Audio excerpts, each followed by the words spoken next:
Hello friends, मैं जावेद एक बार फिर से श्योर सक्सेस एकेडमी में आपका स्वागत करता हूं। जैसा कि आपको पता है कि हम मध्य प्रदेश जीके पढ़ रहे हैं डिटेल में, ट्रिक के साथ, आसान भाषा में, और मैं अभी तक 7 वीडियो अपलोड कर चुका हूं। अगर आपने मेरी वीडियो को नहीं देखा है तो श्योर सक्सेस एकेडमी चैनल को सब्सक्राइब कर लें, और सब्सक्राइब करने के बाद मैंने जो है एक लिस्ट बना रखी है, प्लेलिस्ट। उसमें मध्य प्रदेश सामान्य ज्ञान के नाम से जो है सारे 7 वीडियो डले हुए हैं, तो उसको आप देख लें, ठीक है। तो ये हमारा राष्ट्रीय उद्यान का तीसरा पार्ट होगा। पहले पार्ट में हमने जो है राष्ट्रीय उद्यान क्या होता है, अभ्यारण्य क्या होता है, जैवमंडल आरक्षित क्षेत्र क्या होता है, और कुछ मिसलेनियस विविध पॉइंट देखे थे। दूसरे में हमने पूरा डिटेल में कान्हा-किसली राष्ट्रीय उद्यान देखा था।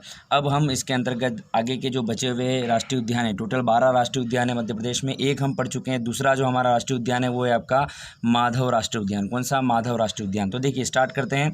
माधव राष्ट्रीय उद्यान जो है वो है शिवपुरी में, और इसकी स्थापना हुई 1958 में। देखिए, याद कैसे करेंगे। माधव जो है वो है भगवान श्री कृष्ण का नाम, और शिवपुरी, ये शिव भी क्या है? भगवान। मतलब माधव और शिव ये दोनों भगवान हैं। और ये 58 अपन लिखते कैसे है? 58 जब लिखते हैं तो इसमें आंट आता है। आंट यानी चींटी, ठीक है। और चींटी को क्या पसंद है? मधु यानी कि शहद पसंद है, ठीक है। तो माधव राष्ट्रीय उद्यान शिवपुरी में है, क्योंकि माधव भी भगवान श्री कृष्ण का नाम है, शिव भी भगवान है।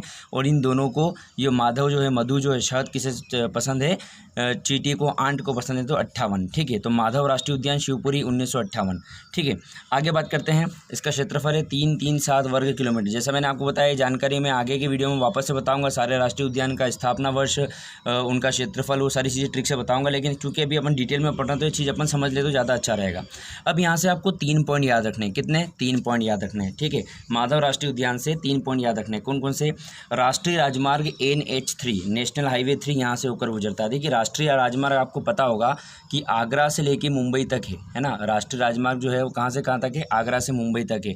और ये कहाँ से गुजरता है? मध्य प्रदेश के माधव राष्ट्रीय उद्यान से गुजरता है। पहली जानकारी। दूसरी जानकारी आपको एक्स्ट्रा बता रहा हूँ कि मध्य प्रदेश का सबसे बड़ा राष्ट्रीय राजमार्ग अगर कोई सा है तो NH3 है। याद रखिएगा, पूछा जा चुका है ना। 1 लाइनर क्वेश्चन में आता है वनडे एग्जाम में कि मध्य प्रदेश का सबसे बड़ा नेशनल हाईवे कौन सा है, तो आप बताएंगे NH3। लेकिन अगर आपसे ये पूछे कि भारत का सबसे बड़ा, पूरे भारत का सबसे बड़ा राष्ट्रीय राजमार्ग कौन सा, तो आप क्या बताएंगे? NH7। इसमें कन्फ्यूज मत होना, ठीक है। मध्य प्रदेश का NH3 है और भारत का NH7 है। मध्य प्रदेश छोटा है इसलिए 3, भारत बड़ा है इसलिए 7। याद हो रहा है? मध्य प्रदेश छोटा है इसलिए 3 और भारत सबसे बड़ा है इसलिए 7। तो NH3 नेशनल हाईवे 3 यहाँ से गुजरता है। जॉर्ज केसल भवन यहाँ पे बना हुआ है। दूसरा आपको पॉइंट याद रखना है, एक तो NH3 यहाँ पे, दूसरा जॉर्ज केसल भवन यहाँ पे बना हुआ है, तीसरा सांग सागर झील यहाँ पर है। सांग सागर झील यहाँ पे। अब देखिए, मैंने इसको तीनों को जोड़ने की कोशिश की है कि माधव राष्ट्रीय उद्यान से 3 पॉइंट कैसे याद रखेंगे। तो पहला पॉइंट, चूँकि यहाँ से राष्ट्रीय राजमार्ग गुजरता है एवं सांग सागर झील है। आप लोग क्या करते हो? आप कहीं प्लॉट बनाते हो तो क्या देखते हो? वहाँ का वातावरण कैसा है, वहाँ रहने वाले लोग कैसे हैं। तो अगर अच्छा वातावरण होगा तो वहाँ अपना प्लॉट लेंगे, वहाँ घर बनाएंगे, ताकि आपको एक अच्छा सा जो है फील हो सके कि यार अच्छे एनवायरनमेंट में हम रह रहे हैं ना। जनरली सीज़ के पास या समुद्र के आसपास लोग घर बना के रहते हैं, है ना। तो यहाँ पे क्या है, चूँकि सांग सागर झील भी है और राष्ट्रीय राजमार्ग भी गुजरता है, इसलिए जॉर्ज केसल ने अपना भवन वहीं पे बना लिया। जॉर्ज केसल नामक व्यक्ति ने अपना भवन का बनाया, जहाँ पे नेशनल हाईवे 3 जा रहा है और जहाँ से सांग सागर झील जा रही है ना। इन दोनों के आधार पे आप इसको याद रख लेंगे। चलिए आगे बात करते हैं। तीसरा राष्ट्रीय उद्यान है हमारा बांधवगढ़ राष्ट्रीय उद्यान। बांधवगढ़ राष्ट्रीय उद्यान जो है ना, ये कहाँ है? उमरिया में है। मैक्सिमम पार्ट, कुछ पार्ट इसका शेड्यूल में है। क्षेत्रफल 437 वर्ग किलोमीटर है और स्थापना 1968 में हुई थी। 1968 में इसको राष्ट्रीय उद्यान घोषित किया गया, ठीक है। अब इसे कैसे याद रखेंगे? देखिए, बांधवगढ़ में बांध, एक क्या शब्द ले लो? बांध, और एक धग घ कर दो, बाघ। बांध और भाग, तो बाघ को बांधना, बांध को बांधना, बांध को बाघ को बांधना, बाघ टाइगर को बांधना। कब? उम्र भर, उसे शेह नहीं देना है। बाघ को बांधना, उम्र भर, उसे शेह नहीं देना है, ठीक है। 1968 में 6 और 8 आ रहा है, तो 6-8 छांट के 6-8। देखिए, होता क्या है कि कुछ बाघ तो सीधे होते हैं, कुछ बड़े खतरनाक होते हैं ना। देखना, जो शेर वगैरह पालतू भी होते हैं, सर्कस वगैरह भी होते हैं, लेकिन कुछ शेर क्या होता है, कंट्रोल में नहीं आते, तो उन्हें उम्र भर बांध के रखना। बाघ को उम्र भर उन्हें शेह नहीं देना है। क्यों? किनको? 6-8 जो छांट के। अब देखना, पूरी ट्रिक एक साथ बता रहा हूँ, ध्यान से सुनना है ना, पूरा ध्यान यहाँ पे रखना।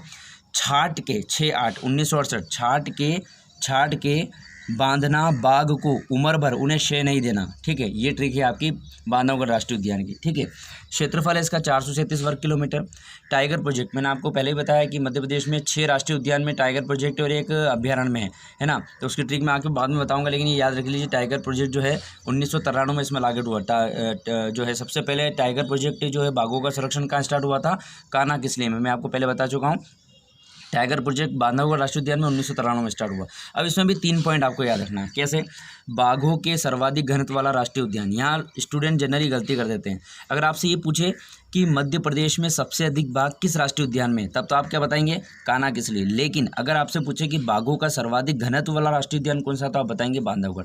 अब कुछ लोगों को ये समझ में नहीं आता कि सर ये तो समझ में आता है कि सबसे अधिक संख्या मतलब गिनेंगे तो ज़्यादा हो जाएगी, लेकिन ये घनत्व का मतलब क्या होता है। घनत्व का मतलब जैसे आपने पढ़ा होगा जनसंख्या में कि मध्य प्रदेश में सबसे अधिक जनसंख्या घनत्व भोपाल में। भोपाल का मतलब होता है कि प्रति किलोमीटर रहने वाले लोगों की संख्या। तो घनत्व इसका छोटा कम है, 437 ही है। और आपको बताया कि 930 के लगभग जो है, 930 या 40 के लगभग जो है कान्हा किसली राष्ट्रीय उद्यान है, तो इसका लगभग डबल है। जगह कम है बांधवगढ़ राष्ट्रीय उद्यान में, हर 8 किलोमीटर पे एक टाइगर पाया जाता है ना। जगह के हिसाब से होता है ना कि एक छोटा सा घर है, 2 कमरे का घर है, उसमें 20 लोग ले रहा है, और एक 50 कमरों का घर है, उसमें भी 20 लोग ले रहे हैं, उसमें 25 लोग ले रहे हैं। तो ज़्यादा किस में रह रहे हैं, 50 कमरे वाले घर में। लेकिन घनत्व में कहाँ रह रहा है कि 2 कमरे में 20 लोग रह रहे हैं। तो घनत्व कहाँ है, यहाँ है, और अधिकतम कहाँ है, यहाँ पे। समझ में आ रहा है? तो क्या बोलते हैं, जगह ज़्यादा कहाँ है, कान्हा किसली में, इसलिए वहाँ पे क्या है, राष्ट्रीय उद्यान, वहाँ पे क्या है, टाइगर ज़्यादा है। लेकिन बांधवगढ़ राष्ट्रीय उद्यान में क्या जगह कम है, जगह कम है, लेकिन उसके अनुसार भी जगह के हिसाब से भी लोग उसमें ज़्यादा है, टाइगर उसमें ज़्यादा है। इसलिए अगर पूछे कि बाघों का सर्वाधिक घनत्व वाला राष्ट्रीय उद्यान कौन सा है, तो बांधवगढ़। और ओवरऑल पूछे कि सबसे अधिक टाइगर कहाँ पाए जाते हैं, तो कान्हा किसली। और भारत में पूछे कि सबसे अधिक टाइगर 526 किस राज्य में पाया जाता है, तो मध्य प्रदेश। और इसी वजह से मध्य प्रदेश को क्या कहा जाता है, टाइगर राज्य कहा जाता है। चलिए, दूसरी चीज़ क्या है, सफ़ेद शेर यहाँ पाए जाते हैं। सफ़ेद शेर यहाँ पे पाए जाते हैं बांधवगढ़ राष्ट्रीय उद्यान में। सतपुड़ा में भी पाए जाते हैं, याद रखना। सफ़ेद शेर यहाँ भी पाए जाते हैं, सतपुड़ा में भी पाए जाते हैं। और एक चीज़ और याद रखना, एक जगह पर पाए जाते हैं, रीवा जिले में भी सफ़ेद शेर पाए जाते हैं ना। जिला पूछे तो रीवा, और राष्ट्रीय उद्यान पूछे तो बांधवगढ़ राष्ट्रीय उद्यान में सफ़ेद शेर पाए जाते हैं ना। सब बाघ की बातें हो रही है, बाघ शेर की बातें हो रही है। अच्छा, बांधवगढ़ में तीसरा सबसे महत्वपूर्ण पॉइंट है कि 32 पहाड़ियों से घिरा हुआ राष्ट्रीय उद्यान है। 32 पहाड़ियों को बांध के रखा है, 32 पहाड़ियों को बांध के रखा है, सफ़ेद शेर को बांध के रखा है। सबसे अधिक घनत्व वाला राष्ट्रीय उद्यान है बाघों का, क्योंकि उन्हें बांध के रखा है। कितना आसान है, सारी चीज़ें बांधने वाली है। 32 पहाड़ियों को बांध के रखा है, इसलिए गिरा हुआ है। सफ़ेद शेर है, इसलिए गिरा हुआ है। और बाघों का सर्वाधिक घनत्व, इसलिए गिरा हुआ है। क्लियर, समझ में आ रहा है? तो 3 पॉइंट आपको यहाँ से याद रखना है, जो तीनों महत्वपूर्ण है। आगे बात करते हैं फाजिल या जीवाश्म राष्ट्रीय उद्यान।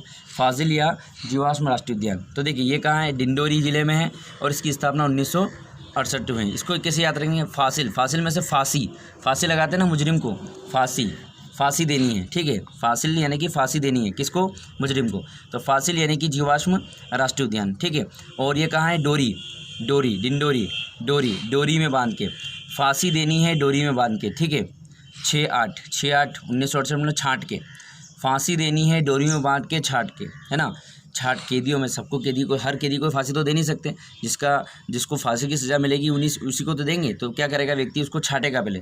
तो छाट के देनी है, 6/8 छाट के देनी है फांसी, छाट के देनी है फांसी। और फांसी किससे दी जाती है, डोरी से, रस्सी से दी जाती है। तो फाजिल या जीवाश्म राष्ट्रीय उद्यान कहाँ है, डिंडोरी में। इसका क्षेत्रफल क्या है, 0.27 वर्ग किलोमीटर।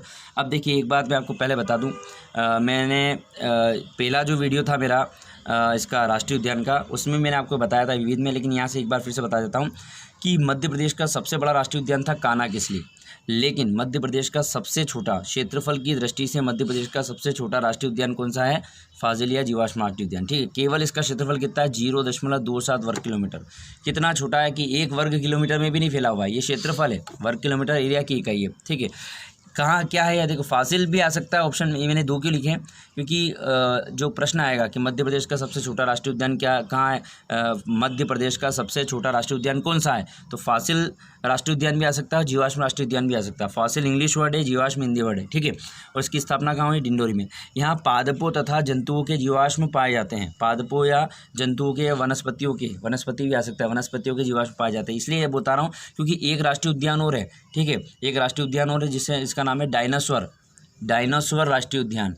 वहाँ भी जीवाश्म रखे जा रहे हैं, वो है आपके धार जिले में। ठीक है, तो डायनासोर अपन आगे बढ़ेंगे तो याद रखना, डायनासोर में केवल डायनासोर के अंडों के अवशेष या उसके जीवाश्म ही पाए जाते हैं, लेकिन यहाँ पे पादप यानी कि पेड़ पौधे और जंतु, जो जंतु मर जाते हैं उनके जीवाश्म पाए जाते हैं। तो आप इस बात को ध्यान रखिएगा। ठीक है, तो दोस्तों ये हमारा जो है तीसरा वीडियो था, हमारा पार्ट 3 था, जिसमें हमने जो है 3 और राष्ट्रीय उद्यान पढ़े हैं और इस प्रकार से हमारे 4 राष्ट्रीय उद्यान कवर हो चुके हैं। हमें कुल मिला के 12 राष्ट्रीय उद्यान पढ़ना है। तो आपको ये वीडियो कैसा लगा, लाइक करिए, शेयर करिए और प्लीज़ आप सब्सक्राइब कर लीजिए अगर आपने सब्सक्राइब नहीं किया है, और बेल नोटिफिकेशन के लिए आप उसको घंटी वाले ऑप्शन को टिक कर दीजिए, ताकि जो जैसे ही मेरा नया वीडियो है आपको आसानी से पता चल जाए। धन्यवाद।